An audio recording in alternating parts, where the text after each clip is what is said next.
Wowzers, we have a connected particles question here with not two, but three particles. But as long as we deal with it very carefully, it's going to work in the same kind of way. Okay, I'm going to read the question and add to my diagram as I go. So we've got a light and extensible string. That's typically what we use in these sorts of questions, is to attach to a particle A, as shown, mass 2 kilograms. So that means it's going to be a weight of 2 times g, gravity 9.8. The other end is attached to a string B of mass 3 kilograms. So I'm going to do the forces on A in blue and the forces on B in green. So this is going to be 3G. As I do this, I'm going to add the normal reaction because they're on the ground. And then I'll just put this dashed line in. That is also 30. And then for B, got a normal reaction. So I'll call this one RB and this is RA. And then, okay, B is in contact with a rough horizontal plane. So I'm just going to indicate that it's rough with some little lines there. Okay, so that is all good.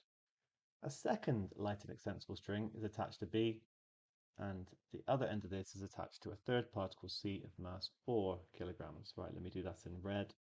So 4G, and then there's going to be a normal reaction going this way. Dashed line, and that will be 60 degrees. Particle C is in contact with a smooth plane, pi inclined at an angle of 60 degrees to the horizontal. So the only rough plane is this one at the top. Both strings are taut. Okay, that means there's going to be tension in the string. So so A is going to be basically experiencing tension going this way. The string is going to try and hold it up rather than it just going straight down the slope. So I'll call this T1, and then B will experience a tension that is the same, but in the opposite direction. Well, not opposite direction, it's going to the left. Okay, and then what else do we have? The other string. So this is not necessarily the same tension. I'm going to call this T2. They're different strings. And then there will be a tension that's trying to keep C from falling down the slope, which is going to also be T2.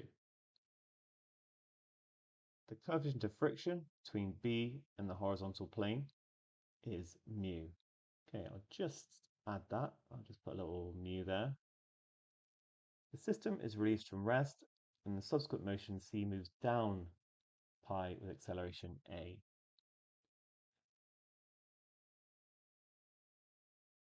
So going that way and this way. This shows that they're accelerating to the right, and this one's going to go up the slope. The only force I've not added is the fact that now we know that B is moving to the right, there will be a frictional force going to the left. So I'll call that FB. All right, and that is a pretty good setup for this problem with everything required labeled. So let's get on to the main part of the question. Part A, you need to consider an equation involving mu, A, and G to show that this inequality is true. Because it's a connected particles question, we can carefully just work on each particle at a time. So let's start with A. Now we could find out that RA is equal to 2G cos 30, but there's no friction, so that's not going to be very useful. I'm simply going to apply F equals MA up the slope. So T1 minus 2G sine 30 is going to equal 2A. I didn't actually add A onto my acceleration, so let me just do that for all of them as well. The reason it's sine is that like if you rotate the into the angle, it's always cos, so it's the opposite one, or you can draw your little triangle like this, and then we can see it's the opposite. It's this one here that is going to be 2G sine 30. That's the one going down the slope. Okay, that is set up then. Right, let's take a look at B. Okay, so for B, I'm going to need to think about the friction, in fact. So I'll do that now. Resolve vertically, there's no motion vertically, so it must be that RB is equal to 3G. And then the friction because it's moving, is equal to mu r, not just less than or equal to, but equal to. So it's going to be 3 mu g. Then if I apply F equals ma to the right, because it is accelerating to the right, then I'm going to get T2 minus T1 minus FB, which is 3 mu g. That's all the forces in the horizontal direction, and that is going to equal 3a. I've got another equation. And then finally, let's take a look at C. So again, there's no friction. I'm not interested in RC. I'm just going to apply F equals ma down the slope. Then 4g, again, it's sine, so it's sine 60 minus T2 is going to equal 4a. Right, I'm going to write those equations next to each other really carefully. So T1 minus T, so this is the first one we had. I'll just write the left-hand side for the moment.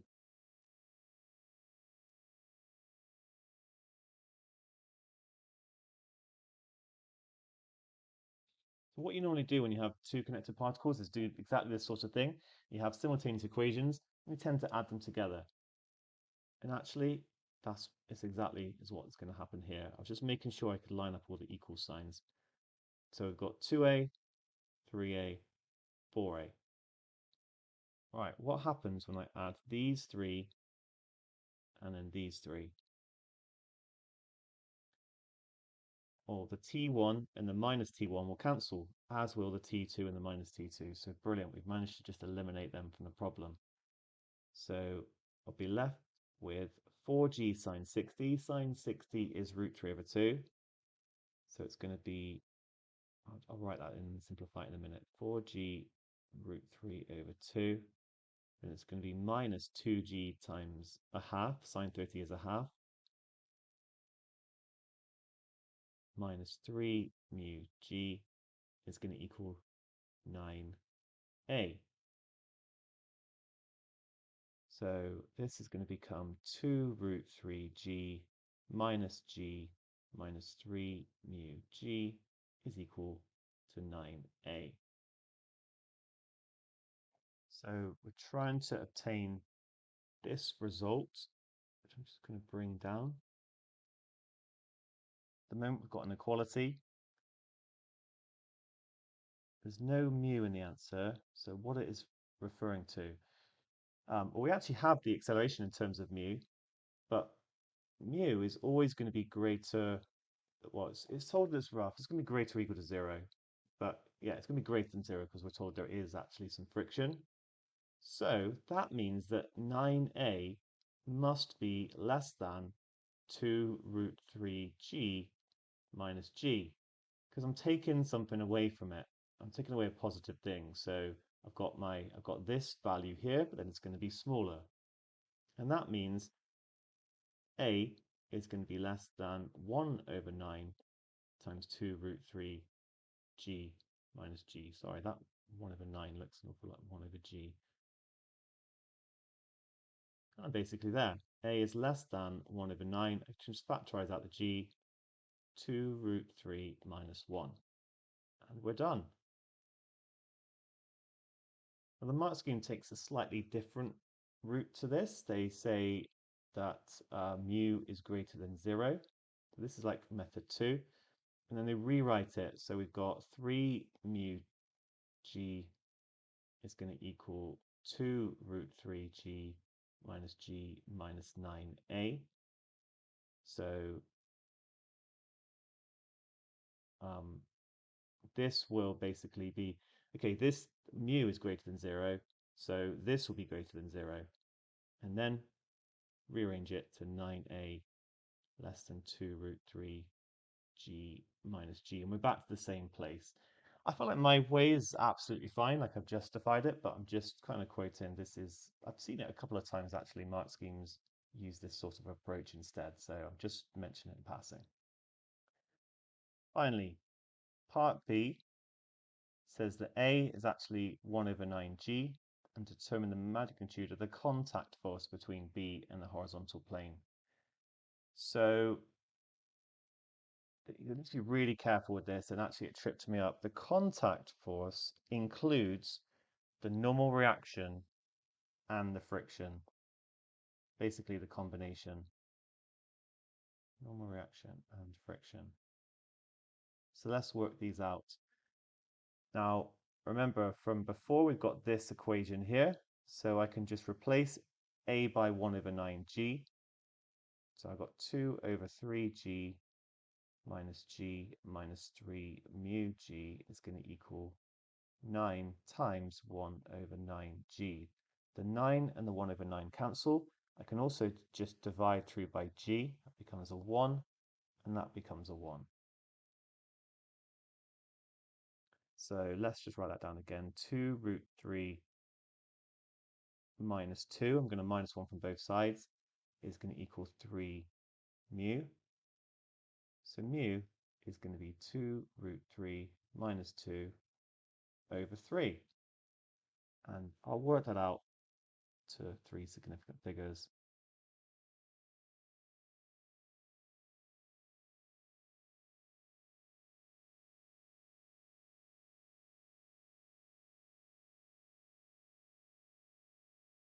So 0.4880.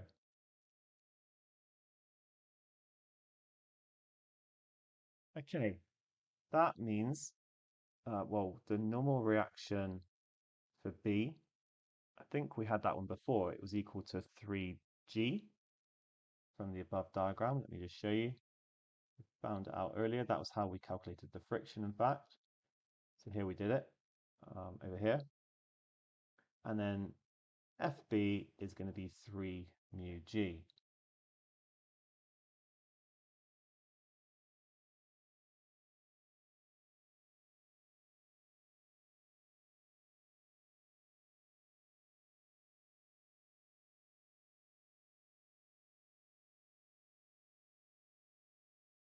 Okay, I'll work both of these out, I think. So the first one I've got stored the full number in my calculator. So 14.348.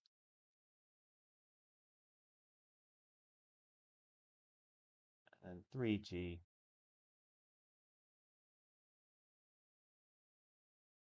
is 29.4. So what we have is a normal reaction force acting up, that is 29.4.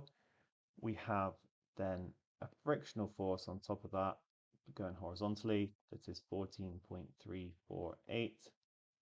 So the contact force that they talk about is this resultant here. So it's just Pythagoras. I think I've got a right angle triangle.